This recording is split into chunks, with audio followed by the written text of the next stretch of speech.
بسم اللہ الرحمن الرحیم۔ السلام علیکم ورحمۃ اللہ وبرکاتہ۔ میرے بڑے بھائی کچھ دن پہلے وفات پا گئے تھے اور میری بھابھی کی عدت پوری ہو چکی تھی۔ آج میں جیسے ہی اسکول سے گھر آیا تو گھر والوں نے زبردستی میرا نکاح میری بھابھی سے کروا دیا۔ میں اس نکاح کے لیے راضی نہیں تھا، مگر ابا جی نے اپنا واسطہ دے کر مجھے زبردستی اس رشتے میں باندھ دیا تھا۔ میں نے سوچ لیا تھا کہ میں بھابھی کو طلاق دے کر اس گھر سے بھاگ جاؤں گا اور کبھی لوٹ کر واپس نہیں آؤں گا۔ نکاح کے بعد میں جیسے ہی بھابھی کے کمرے میں گیا تو میرے تو ہوش ہی اڑ گئے۔ میں نے تو یہ سب کچھ کبھی خواب میں بھی نہیں سوچا تھا کہ میری بھابھی اس حد تک گر سکتی ہیں۔ جان تو میری تب نکلی جب بھابھی نے مجھے اپنی طرف کھینچ کر، میرا نام منیر ہے، یہ اس وقت کی بات ہے جب میں 10ویں جماعت میں تھا، اور میری قسمت نے میرے ساتھ کچھ ایسا کیا تھا جس کا میں نے کبھی تصور بھی نہیں کیا تھا۔ آج میں کورٹ میں اپنے خلاف وہی کیس جیت کر بھی ہار گیا ہوں۔ میں وہیں بینچ پر بیٹھا آنسو بہا رہا تھا۔ اس وقت ایک وکیل لڑکی میرے کندھے پر ہاتھ رکھ کر کہنے لگی، آپ ٹھیک تو ہیں نا؟ آج جب آپ کیس جیت گئے ہیں تو آپ اس جیت سے خوش نہیں بلکہ مایوس ہو رہے ہیں۔ وہ وکیل لڑکی مجھے جانتی تھی، اس لیے مجھ سے اتنے سوالات کر رہی تھی۔ میں اس وقت بالکل ٹوٹ چکا تھا۔ وہ کہنے لگی کہ آپ کے ساتھ کیا ہوا تھا؟ میں زیادہ تو نہیں جانتی، لیکن شاید آپ کے بتانے سے آپ کے دل کا بوجھ تھوڑا ہلکا ہو جائے گا۔ میں نے اسے بتایا کہ میرے گھر میں میرے ماں باپ اور میرے بڑے بھائی تھے۔ میرے بھائی کی شادی ہو چکی تھی اور وہ مجھ سے عمر میں کافی بڑے تھے۔ میری ایک چھوٹی بہن بھی تھی۔ میں نے جب سے ہوش سنبھالا سب کو اپنے آپ سے ہی زیادہ پیار محبت کرتے دیکھا۔ میں گھر میں ہر کسی سے ہنسی مذاق چھیڑ چھاڑ میں لگا رہتا تھا، لیکن میری چھوٹی بہن مجھے بہت ہی زیادہ سنجیدہ معلوم ہوتی تھی۔ اس کی طبیعت میں ایک ڈر سا مجھے دکھائی دیتا تھا۔ وہ زیادہ تر خاموش رہتی تھی۔ میں اس وقت 10ویں کے امتحان کی تیاری میں لگا ہوا تھا۔ سارا بزنس بڑے بھائی نے اکیلے ہی سنبھالے ہوئے تھے۔ میری بھابھی بھی مجھ سے کافی اٹیچ تھیں۔ بھابھی کی عمر تقریباً 40 سال تھی، لیکن ان کے ہاں اب تک کوئی اولاد نہیں ہوئی تھی۔ مجھے دیکھ کر ان کے چہرے پر بھی مسکراہٹ آ جاتی تھی۔ امی اور ابو تو کافی بوڑھے ہو چکے تھے، اس لیے وہ زیادہ گھر کے مسئلے مسائل سے دور ہی رہتے تھے۔ ایک روز ہم کھانا کھانے باہر ریسٹورنٹ گئے ہوئے تھے۔ جب گھر واپس لوٹے تو بھائی اور بھابھی کا ایک کار ایکسیڈنٹ ہو گیا اور دوسری گاڑی میں ہم سب سوار تھے۔ لیکن ہم لوگ تو گھر تقریباً 1 گھنٹے میں پہنچ چکے تھے، لیکن بھائی اور بھابھی اب تک گھر نہیں پہنچے تھے۔ اتنی دیر میں فون کی بیل بجنے لگی۔ میں نے جلدی سے فون اٹھایا اور جو بات مجھے بتائی گئی، میرے ہاتھ سے فون چھوٹ گیا۔ میں نے گھر والوں کو ساتھ لیا اور بہت ہی مشکل سے اسپتال پہنچا۔ بھائی کی لاش ہمارے سامنے ہی رکھی تھی۔ ان کی چیزیں ہمیں پہچاننے کے لیے دی گئی تھیں۔ ابو تو خود سنبھل نہ سکے اور وہیں چکرا کر گر گئے تھے۔ میں نے نرس سے بھائی کا پوچھا۔ وہ کہنے لگی کہ ان کی حالت کافی نازک ہے، وہ ICU میں ہے۔ بھائی کی گاڑی کھائی میں گر کر پوری طرح سے جل چکی تھی۔ اس حادثے نے تو ہم سب پر قیامت ڈھا دی تھی۔ ہم لوگ جیسے تیسے گھر آئے اور بھائی کی میت ساتھ لائے، لیکن امی کے تو ہوش ہی ختم ہو گئے تھے۔ اپنے بیٹی کی میت دیکھ کر ان کی جان نکل گئی تھی۔ ہماری خوشیوں کو کسی کی بری نظر لگ گئی تھی۔ پورا گھر بھائی کی موت کا ماتم منا رہا تھا اور میری چھوٹی بہن ثانیہ اپنے کمرے میں بند تھی۔ بھابھی بھی گھر آ چکی تھی۔ ان کی طبیعت تھوڑی بہتر تھی۔ وہ بھی چپ چاپ ایک کونے میں بیٹھی آنسو بہا رہی تھیں، لیکن میری نظر مسلسل اس بند دروازے پر جا رہی تھی۔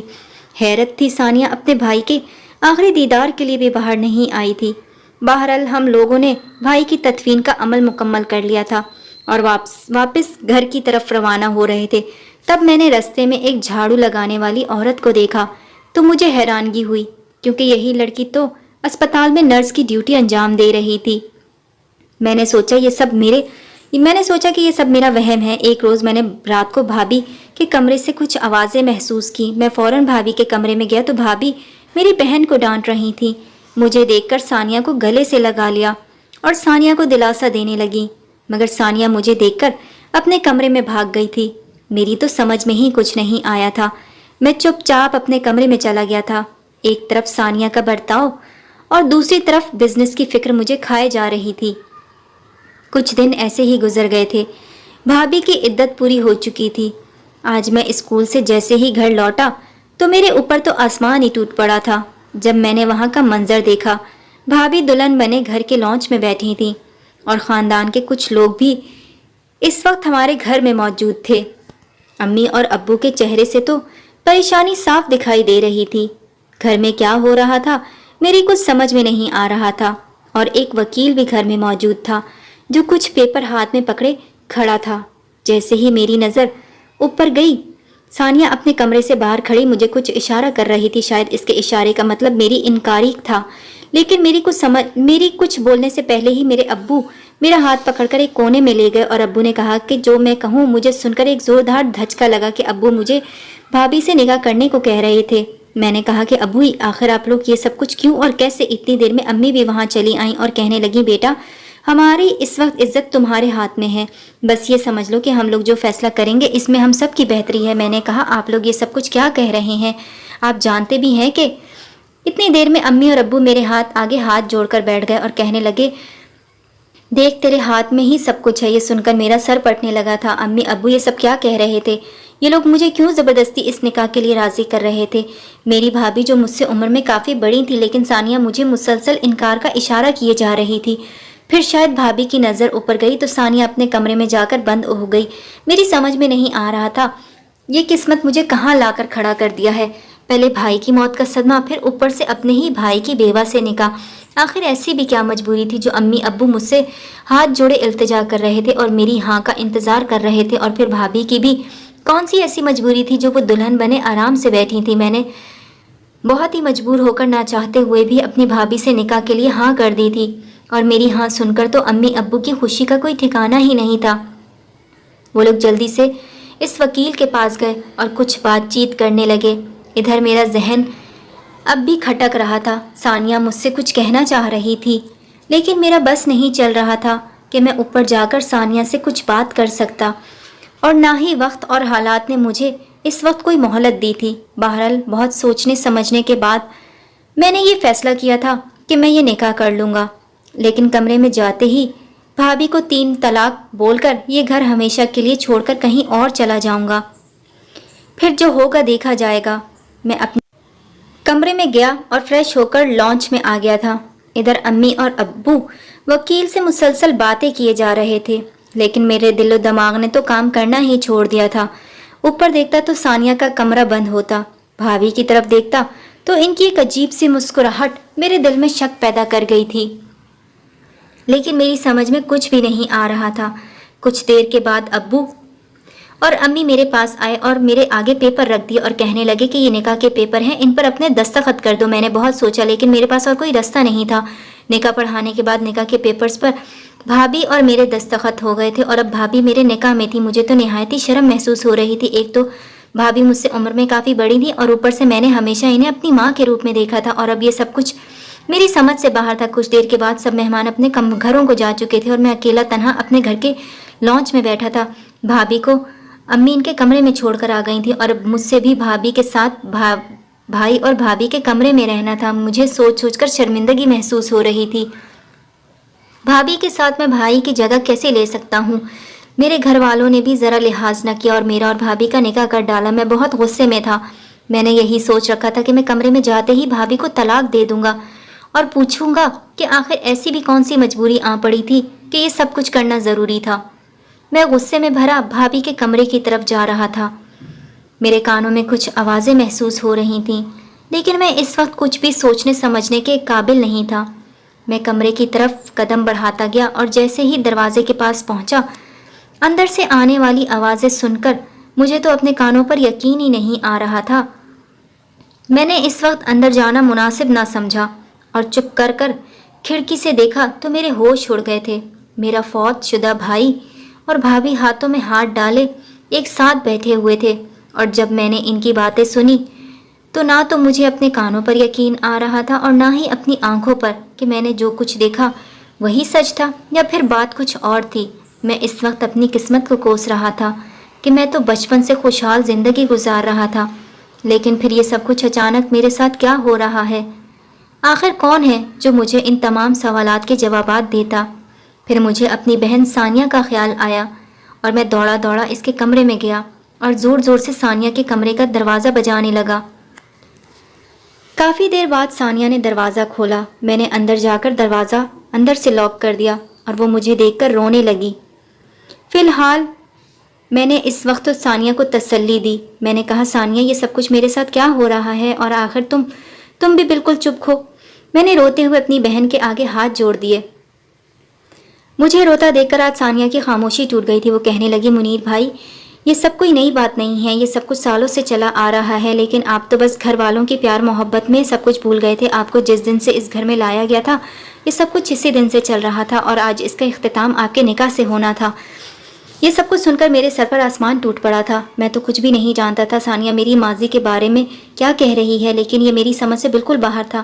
آخر میری ماضی کا اس نکاح سے کیا تعلق تھا، اور پھر میرا فوت شدہ بھائی کیسے زندہ ہو گیا تھا؟ میں روتے ہوئے یہ سب کچھ اس وکیل لڑکی کو بتا رہا تھا، اور وہ میری کہانی بہت ہی دلچسپی سے سن رہی تھی۔ میں نے کہا کہ حقیقت جاننے کے بعد میرا خون کھول اٹھا تھا۔ میں نے اور ثانیہ نے سارے ثبوت اکٹھے کیے اور ان سب کے خلاف کیس کر دیا، اور آج مسلسل پیشیوں کے بعد میری اور ثانیہ کی گواہی سے یہ کیس میں جیت کر بھی ہار گیا ہوں۔ جیت ضرور میری قسمت میں لکھی گئی تھی، لیکن میرے اپنوں کا ساتھ میری قسمت میں بس اتنا ہی لکھا تھا۔ میری بات سن کر وہ وکیل کہنے لگی، آخر آپ کا ماضی تھا کیا، اور آپ نے اس رات بھابھی کے کمرے میں کیا دیکھا تھا، اور ثانیہ نے آپ کو کون سی سچائی بتائی تھی؟ اس وکیل لڑکی نے ایک بار پھر میرے زخم ہرے کر دیے تھے۔ میں یہ سن کر رونے لگا تھا۔ مجھے اپنا ماضی یاد آ گیا تھا۔ میں نے کہا کہ میں اس وقت 3 سال کا تھا جب میرے بھائی اور بھابھی مجھے اپنے گھر لے کر آئے تھے۔ در حقیقت میں ان کا سگا بھائی نہیں تھا، بلکہ میں ان کے دور کے رشتہ داروں کا بچہ تھا، لیکن بچپن میں ایک حادثے میں میرے والدین کی وفات ہو چکی تھی۔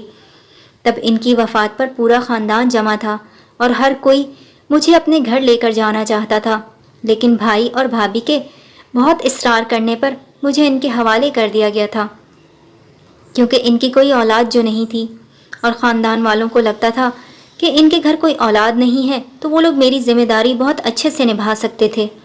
اس لیے 3 سال کی عمر میں بھائی اور بھابھی مجھے اپنے گھر لے آئے تھے، جہاں میری پرورش میری سوچ سے بھی زیادہ بڑھ کر کی گئی تھی۔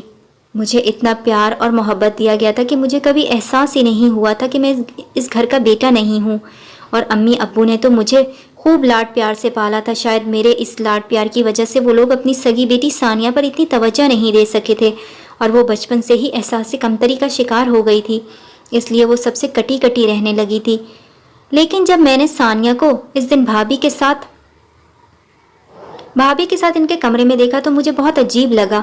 جب زور سے بھابھی نے ثانیہ کا ہاتھ پکڑا ہوا تھا اور میرے آتے ہی اسے گلے لگا دیا تھا۔ بہرحال میں تو اپنی زندگی میں خوشی خوشی جی رہا تھا، لیکن جب میرا زبردستی نکاح بھابھی سے کروا دیا گیا اور میں بھابھی کے کمرے میں جاتے ہی طلاق کے الفاظ ادا کرتا، اس وقت میں نے کچھ ایسا دیکھ لیا تھا کہ میں اپنا طلاق کا فیصلہ بالکل بدل چکا تھا۔ ساتھ ساتھ ثانیہ نے جو سچائی بتائی وہ جان کر میرے اندر سب کچھ ٹوٹ گیا تھا۔ میں جیتے جی مر چکا تھا، اور ہم دونوں نے ثبوت اکٹھے کرنا شروع کر دیے تھے۔ اس روڈ کی طرف نکل پڑے تھے جہاں وہی نرس لڑکی جھاڑو لگا رہی تھی، جیسے میں نے اس دن ہسپتال میں نرس کے لباس میں دیکھا تھا۔ وہ ہمیں دیکھ کر بھاگنے لگی، لیکن جیسے ہی ہم نے اسے تھوڑے پیسوں کا لالچ دیا وہ ساری سچائی اگلنے لگی۔ میں تو سر پکڑ کر وہیں بیٹھ گیا تھا۔ تب ثانیہ نے گھر والوں کی گرفتاری کروانے میں میرا پورا ساتھ دیا تھا۔ پولیس نے ثانیہ کی گواہی سے گھر والوں کو گرفتار کیا، جو وہ بچپن سے آج تک سب کچھ دیکھتی آئی تھی۔ ثانیہ بھی اس سازش کا جیتا جاگتا ثبوت بنی۔ بھائی اور بھابھی کو عمر قید کی سزا ہو گئی۔ میری بات سن کر وہ لڑکی حیرانگی سے میری طرف دیکھنے لگی اور کہنے لگی، تو آپ کے بھائی زندہ تھے؟ لیکن وہ حادثہ، وہ میت؟ یہ سب سن کر میں دبے دبے لہجے سے مسکرانے لگا اور کہا، آپ نہیں جانتی بھائی اور بھابھی اور ان کے والدین میرے ساتھ کیا کھیل کھیل رہے تھے۔ وہ کہنے لگی، بچپن سے جوانی تک ان کی پرورش میں کوئی کمی میسر نہیں تھی، پھر کیسے وہ لوگ آپ کے ساتھ یہ کھیل کھیل رہے تھے؟ اچانک ثانیہ بھی اسی وقت مجھے ڈھونڈتے ہوئے ہمارے پاس آ گئی تھی۔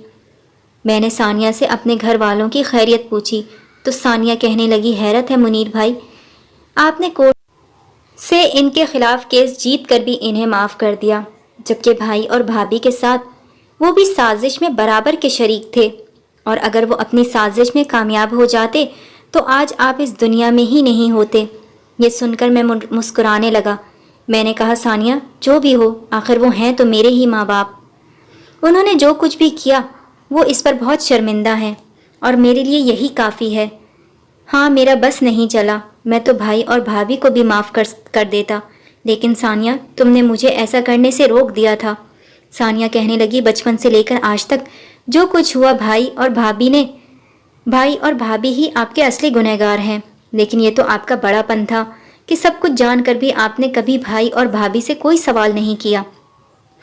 حیرت ہے منیر بھائی، وہ وکیل لڑکی کہنے لگی، آخر تم لوگ مجھے بتاتے کیوں نہیں ہو کہ آخر اس رات تم نے بھائی اور بھابھی کے کمرے میں کیا دیکھا تھا؟ اور ثانیہ تم جانتے ہوئے بھی اتنے سالوں کیوں چپ رہی؟ ثانیہ کہنے لگی آگے کی تفصیل میں بتاتی ہوں۔ ثانیہ کہنے لگی میں بچپن سے چپ اس لیے تھی کہ مجھے منیر بھائی سے جلن تھی۔ میں جانتی تھی کہ وہ ہمارے سگے بھائی نہیں ہیں۔ سگی بیٹی ہونے کے باوجود امی ابو اور بھائی بھابھی کی ساری توجہ منیر بھائی کی طرف تھی، لیکن جب میں نے سچائی کو پرکھا تو میرے ہوش ہی اڑ گئے تھے۔ میرے گھر والے اتنے گرے ہوئے ہو سکتے ہیں؟ جس رات بھابھی نے منیر بھائی کا نکاح ہوا، اس رات منیر بھائی غصے میں طلاق دینے کے لیے بھابھی کے کمرے میں جا رہے تھے۔ تب بھائی نے جانی پہچانی سی آواز سنی جو بھابھی کے کمرے سے آ رہی تھی، اور پھر انہیں لگا کہ اندر کوئی موجود ہے جو بھابھی سے باتیں کر رہا ہے۔ تب بھائی نے کھڑکی سے چھپ کر دیکھا تو ان پر تو قیامت ٹوٹ پڑی تھی۔ اندر بھائی کے ساتھ بیٹھا ہوا انسان اور کوئی نہیں بلکہ میرے بڑے بھائی تھے، وہی بھائی جن کا کچھ مہینے پہلے انتقال ہو چکا تھا اور گھر والوں کے سر اتنا بڑا غم آ گرا تھا۔ وہ وکیل لڑکی کہنے لگی لیکن بھائی زندہ کیسے ہو گئے تھے؟ ثانیہ کہنے لگی کہ وہ سب ایک ناٹک تھا اور بنا بنایا پلان خاندان والوں اور منیر بھائی کی نظروں میں دھول جھونکی گئی تھی۔ گھر والوں کو ایک ایسی میت دی گئی تھی جو پوری طرح سے جل کر خاک ہو گئی تھی اور اس کی شناخت کرنا مشکل تھا۔ اسپتال والوں کو بھی پیسے کھلائے گئے تھے اور پھر اوپر سے بھابھی نے رونے پیٹنے کا ناٹک کیا تھا اور منیر بھائی کا دل بالکل موم کر دیا تھا۔ اور اس دن منیر بھائی نے دیکھا کہ بھابھی اور بھائی دونوں ایک دوسرے کے ساتھ بیٹھے ہوئے تھے۔ ایک بندوق بڑے بھائی کے ہاتھ میں تھی اور ان کا پلان یہ تھا کہ کمرے میں آتے ہی منیر بھائی کو مار دیا جائے گا اور سب کی نظروں میں یہ دکھایا جائے گا کہ منیر اس شادی پر خوش نہیں تھا، اس لیے اس نے خودکشی کر کے اپنی جان لے لی تھی۔ بھابھی اور بھیا ہنس رہے تھے اور کہنے لگے ہمارا منیر کو گھر لانے کا سالوں کا پرانا مقصد آج پورا ہو جائے گا، لیکن منیر بھائی کو یقین نہیں آ رہا تھا۔ پھر ہم اس نرس لڑکی کے پاس دوڑے ہوئے گئے اور اس کا بیان ریکارڈ کیا۔ اسے پیسوں کا لالچ دے کر نرس کے کپڑوں میں اسپتال میں یہ سب کرنے کو بھائی اور بھابھی نے ہی کہا تھا۔ وہ وکیل لڑکی یہ سب کچھ سن کر کہنے لگی وہ سب تو ٹھیک ہے، لیکن بھائی اور بھابھی کا یہ سب کرنے کی اصل مقصد کیا تھا؟ ثانیہ ہنس پڑی، کہنے لگی پیسہ پیسہ اور بس پیسہ۔ انسان کسی بھی کام پر مجبور ہو جاتا ہے پیسے کی خاطر۔ منیر بھائی کی ساری جائیداد اور دولت کا سارا کاروبار بزنس سب کچھ منیر کے نام تھا۔ حقیقت تو یہ ہے کہ ہم لوگ ایک غریب گھرانے سے تعلق رکھتے تھے اور جب منیر بھائی کے والدین فوت ہوئے تب انہیں گھر لانے کا مقصد یہی صرف ایک دولت ہی تھی، کیونکہ منیر بھائی کے والد بہت بڑے بزنس مین تھے، مارکیٹ میں 100 سے زائد دکانوں کے مالک تھے۔ اور تعجب کی بات یہ ہے کہ نہ ہی ان کا کوئی بھائی تھا اور نہ ہی بہن، اور والدین بھی وفات پا چکے تھے، یعنی ان کے آگے پیچھے کوئی نہیں تھا۔ ساری جائیداد منیر بھائی کی تھی۔ تب بھائی اور بھیا رو پڑے کہ ہم بے اولاد ہیں، منیر کی پرورش ہم ماں باپ بن کر کریں گے۔ یہاں تک تو صحیح تھا، مگر جس دن مجھے پتا چلا کہ منیر بھائی کو پلان کے مطابق مار دیا جائے گا، اس دن میں اپنے گھر والوں کے خلاف ہو گئی تھی۔ ٹھیک ہے کہ میں منیر بھائی سے حسد ضرور کرتی تھی، مگر میں انہیں یوں مرتا نہیں دیکھ سکتی تھی۔ جب میں نے اس سب کی مخالفت کی تو میرا سگا بھائی اور بھابھی اور میرے سگے ماں باپ مجھے بند کمرے میں مارا کرتے تھے اور کہتے تھے کہ تم اپنی زبان بند رکھو، کسی سے کچھ نہیں کہو گی ورنہ ہم تمہیں بھی مار دیں گے، اس لیے چپ چاپ گھر میں رہو۔ لیکن جب میں منیر بھائی کو دیکھتی تو میرا دل تڑپ سا جاتا تھا کہ چند دنوں کے بعد منیر بھائی ہمیں چھوڑ کر چلے جائیں گے، اور پھر منیر بھائی کی عمر میں ابھی بہت وقت تھا۔ اس بات کا فائدہ اٹھا کر بھائی اور بھابھی اس مقصد کے تحت منیر بھائی کو گھر لے آئے تھے اور اسے پیار محبت سے پال پوس کر بہت بڑا کیا تھا۔ لیکن جیسے ہی ان کی عمر 16 سال ہوئی تو ان کے ماں باپ کی وصیت کے مطابق جو کچھ ان کا تھا وہ اب منیر کے نام ہو جانا تھا۔ شادی کے بعد اگر منیر بھائی کو کچھ ہو جاتا تو وہ ساری جائیداد ان کی بیوی کے نام ہو جانی تھی، اور یہ سب کھیل ان کا بنا بنایا کھیل تھا۔ بھابھی سے اس نکاح کے لیے منیر بھائی کو مجبور کیا گیا تھا تاکہ گھر کا پیسہ گھر میں ہی رہے، کیونکہ بھائی جانتے تھے کہ جو بزنس وہ سالوں سے سنبھالتے آئے تھے وہ اب منیر کے نام ہو جانا تھا۔ بس اس طرح گھر والوں نے ساری سازش کی اور منیر بھائی کی دولت جائیداد ناجائز طریقے سے ہڑپنے کی کوشش کی، لیکن قدرت نے سب کچھ ٹھیک کر دیا اور منیر بھائی کے گنہگاروں کو ان کے کیے کی سزا کورٹ نے عمر بھر کی صورت میں سنا دی تھی۔ مگر آخری وقت میں منیر بھائی نے سب کو معاف کر دیا۔ وہ اپنے والدین کو اور بھائی کو یوں جیل میں نہیں دیکھ سکتے تھے۔ اس وکیل لڑکی نے بھائی سے شادی کر لی تھی اور آج میں بھائی کے ساتھ رہ رہی ہوں۔ بڑے بھائی اور والدین اپنے کیے پر بہت شرمندہ ہیں۔ بھائی اور میں اکثر ان سے ملنے جایا کرتے ہیں، مگر ہم الگ رہتے ہیں، الگ گھر میں۔ آج پھر سے ہماری زندگیوں میں خوشیاں آ گئی ہیں۔